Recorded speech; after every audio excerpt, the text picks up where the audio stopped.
Hey guys, today I'm going to be telling you how to make a hip adjustment to your skirt pattern. This is the second adjustment you should make.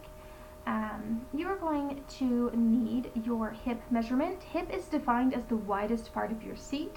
For some figures that's your upper thigh, for some figures that is your actual hip. For most figures it's just your butt. So you just need the widest part of your seat area.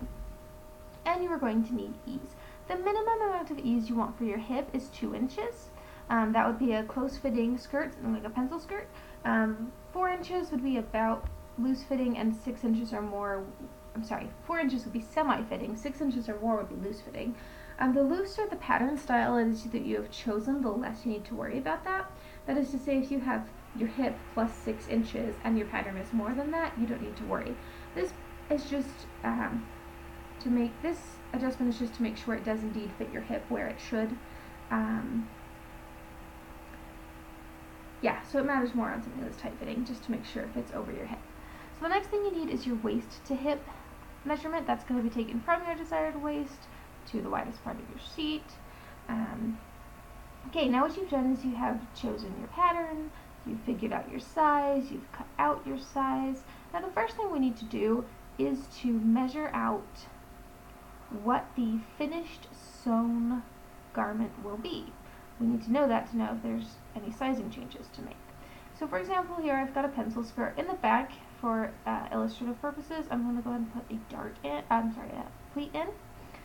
Okay, so the first thing we have to do is we have to measure in the seam allowance. Now standard seam allowance is 5/8 of an inch, but your pattern might specify that this seam is 1 inch, this seam is 1/4 inch, or this pattern may have come with no seam allowances at all. In which case you don't have to measure in the seam allowance because it's already there.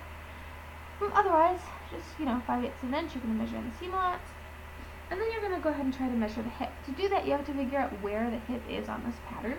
So you're going to go from the center front, and you're going to measure down your waist to hip, and from a 90-degree angle, perpendicular to the front, you're going to draw your hip line. That is where that pattern will touch your hips. And you're going to do the same thing on the back, waist to hip from the center back, and perpendicular, there's your hip line. Now, what you want to do is you want to measure staying within the seam allowance lines. You'll just measure across and copy down what you got on the front, and then measure across and copy what you got on the back.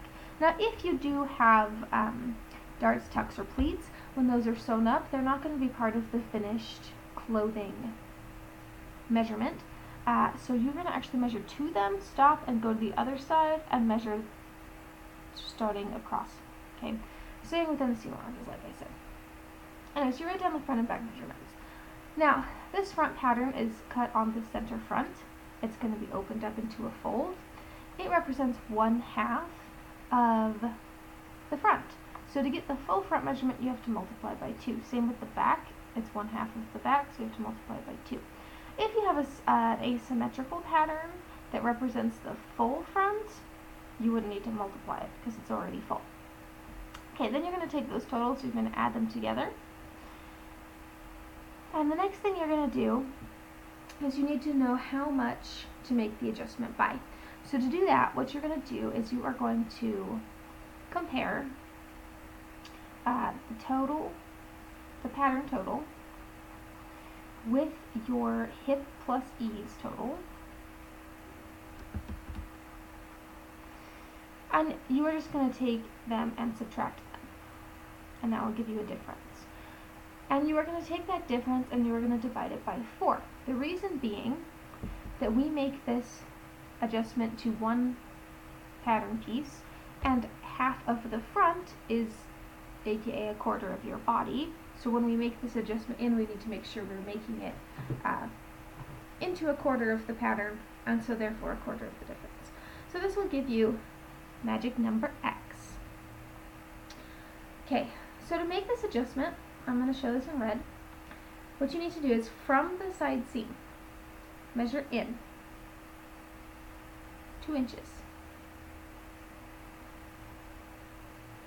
And then parallel to the grain line, you are just going to measure straight up to a point about 2 inches down from the waist. Okay? And then what you'll do is you'll make a diagonal line to but not through the seam allowance line. And then what you'll do is you'll clip the other side to make a pivot point right there. So you're not cutting through it, just to it. And then from your slash line towards the side seam, you are just going to cut along the hip line. Again, cutting to but not through that seam allowance line. Now, what you are going to do is if you need to make it bigger, you're just going to cut along those red lines we discussed, and you are going to spread. If you need to make it bigger, you'll spread it out. Now this is going to take 2 steps on my computer. This will take 1 step for you, so just bear with me as I handle this. Now as you spread it out, what tends to happen is it tends to lift like that. And just give me a second to spread out this other half.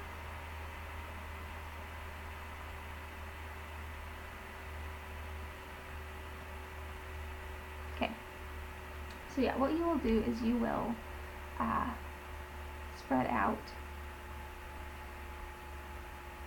that. So this bottom part here, you've spread it out, you've desired magic X. You want to make sure that's even all the way across the parallel. And by the time you get up to these double slashes, you're just going to let the pattern do what it does. That's just allow it to open up for where it needs to for your hip. So yeah, just make sure that it is magic number X along your hip plane. And then the last thing you need to do is working from the front. Just draw a line across and true that seam, that hemline. And go ahead and tape that all down to paper, and you've made the adjustment. If you need to make it smaller, however, what you are going to do is you are going to lap it. Again, starting on the bottom, just making sure you're lapping it by your magic X number. And what tends to happen here is that it tends to lengthen if you're lapping. So I'll just illustrate that for you. And let me just go ahead and lap that second section.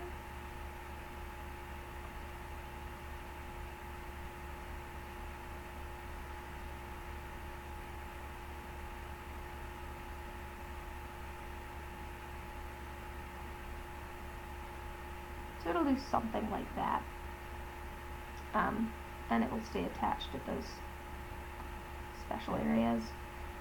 Yeah, and so then you just make sure that you have lapped it, the magic X, especially at the hip, and then you just let the diagonals and everything else do what they will do to lay flat, and then you'll tape that down, and then the last thing you'll do is you will just cut off. You'll just work from the center front and draw across to correct your hemline and cut off that excess. And that is how you make your hip adjustment. You do the exact same thing in the back, again working from the side seam, and if you do that, it should be comfortable. Thanks for watching. Hope it was helpful.